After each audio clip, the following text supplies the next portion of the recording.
Dankie Pierre. Ons gesels vanoggend oor hierdie boek Take Charge: Life Lessons on the Road to CEO, Nyimpini Mabunda. En ek sê altyd, kry die boek, lees hom. Ek hou oor die algemeen van alle boeke. Hierdie een moet jy kry. Big welcome, Mr. Mabunda. Thank you very much. Thanks for having me. I just want to say I thoroughly enjoyed your book. We spoke a couple of years ago. We spoke to Mteto Nyati, but it was also a big inspiration. And I want to say something good about COVID. Because of COVID, we have this book. Yeah, indeed. Thank you. One of the things that COVID gave us, or certainly in my case, is the gift of time, because suddenly I didn't need to be stuck in traffic for 90 minutes. And that was the opportunity to write the book. So it took just under 2 years, but really the time saved and trying to create something positive out of COVID and inspire people. That's how I got to write the book, even though the idea itself has been there for about 5 years. And then I want to take you back to your childhood. And I think that's the first thing I've told everyone that I came across after reading the book. Is that, I mean, you grew up and it was without water, electricity, the whole story. But you went to high school age 10 and you graduated with your first degree at 18. It's just amazing. Just tell us about your childhood. Yeah, so one of the defining parts of my growing up is the fact that I grew up in a business family, in a retail family. And secondly, I was born to leaders. So my mother was a school principal for about 30 years, so an educator, which inspired me to keep on learning. The other part is my father, who was running the family business, but also involved in the then homeland politics. So I was inspired by leadership. I was inspired by business. I was inspired by being in service of the community and the customer.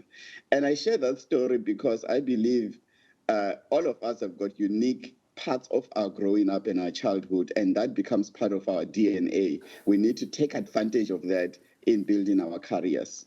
I talk about, the lessons from that period, because your first 10 years, it's your defining period in terms of early childhood development. It is the core, that's your DNA.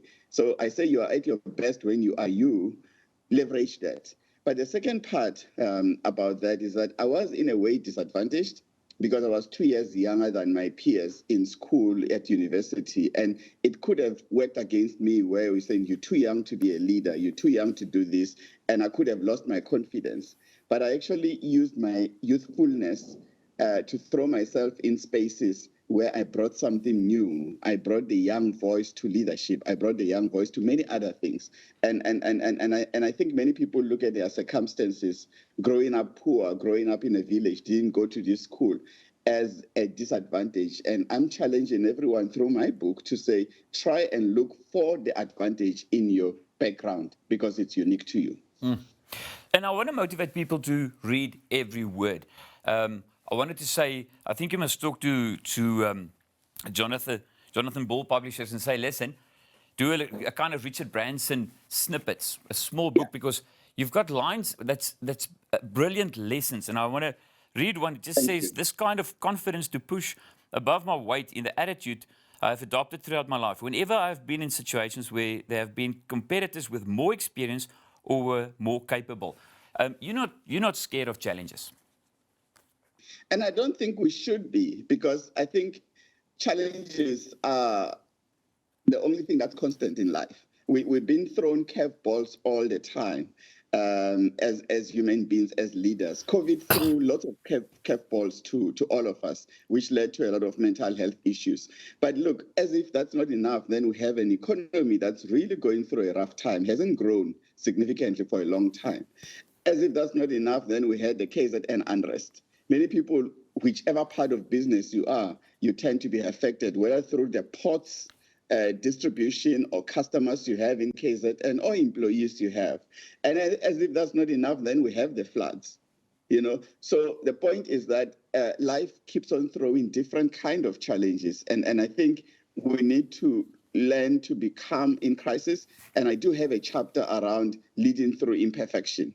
because you're not going to have all of the answers you're looking for. You're not going to have the external environment that favors you, but you need to look at challenges as part of what you'll have to deal with. And in fact, if you are more effective in dealing with a challenge, that could accelerate your career growth. I want to talk quickly about mentors. And for me, I think you personify South Africa to me. I'm taking you back to your Edgar's days, and I mean, you were still a student, but Ferdi Engelbrecht, a gay white man, that it was, it just pushed your boundaries, but development. And then Mike Hubert is still one of your mentors. Your first black boss, Sim Chabalala, and at the back of the book, the people you say thanks to. It's so diverse, it's so normal, and I think that's what we're striving for in this country. But how important is mentorship? It's extremely important, because there's this saying that do not reinvent the wheel. Do not pretend that you're living in an island. One of the other chapters I cover, I think it's the last chapter, is personal board of directors. I think we need to be guided. We need to be coached, because a mentor is someone that typically has done something that you're trying to do. And it doesn't mean that by having a mentor, you don't have an opportunity to do better than them. But you actually, by them sharing some of their experiences and their wisdom, you have an opportunity to build on what they've done, to actually improve on what they've done. And mentors like that. So it is really about not making the same mistakes. It's also about having a perspective about how to do certain things. And also, more importantly, it's lonely as a leader. It's about having someone who can be honest with you and have an authentic conversation with you. Because unfortunately, the more senior you go, the more people want to try and impress you. The more people want to tell you what you want to hear. So no one is really giving it to you like it should be, where they give you the honest feeling about how you are doing. And a mentor has got nothing to lose. They would give you that perspective. And that feedback is so core to all of us growing in our career. So I'm grateful for my mentors. You mentioned Fadi, my first boss ever at Edgar's at Daly Street. And Mike Hubert was my boss at then Diageo back in the year 2000. And he took a big risk, by the way, on my career, because I wasn't as qualified or ready for the role that he had given me. But he supported me throughout. And I think a leader like Mike Hubert is the reason why I am where I am today. And I guess that explains why we remain good friends. And you mentioned some of the companies you were involved with, Nando's, you own the Nando's. They were very sad to lose you as well. Diageo, one of the biggest alcohol companies in the world. And then Vodacom. Oh, wait, my phone. I just got to please call me. So I'm going to put you on the spot. Do you think he's going to get paid for the please call me? Look, I've lost a little bit of perspective, because I think it's 3 years since I left Vodacom. But indeed, when I was there for the 3 years, I was involved in some of the deliberation about that. It is a complex case. I'm glad that every day they're making some progress, and I hope they come to a mutually satisfactory conclusion, because I think it's important that big companies and small companies or entrepreneurs work together, because the solutions that we need in South Africa and in the world, it's about venture, innovation and entrepreneurship. And I think, I hope they find a solution that encourages collaboration going forward. And then we've got a minute left, and I can talk about this book, but I want people to buy it and read it in your whole story. Advice for government from private business. And I know it's now chaos with all the controversies in politics and cattle being, bought by cash and whatever's going on. What advice will you give government? I had a good fortune yesterday of interacting with Minister Ibrahim Patel, wearing one of my other hats as a chairman of the U.S. South Africa Business Council. And the advice I would give government is exactly what he had said in that conversation, that government needs to build capacity and capability to execute. The government doesn't lack plans, but what it lacks is competent people, structures, and project management skills to make things happen.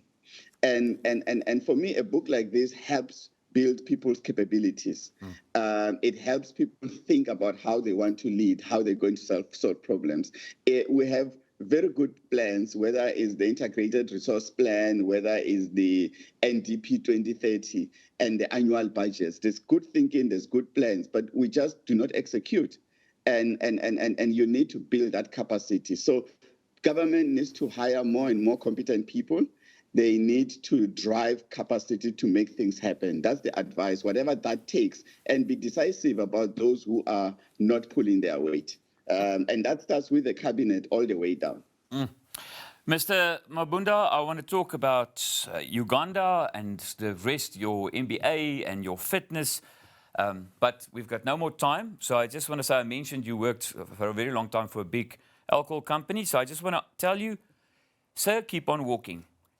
You're an inspiration. So thank you for your time. No, thank you so much for inviting me. So kry vir hierdie boek Take Charge, Life Lessons on the Road to CEO.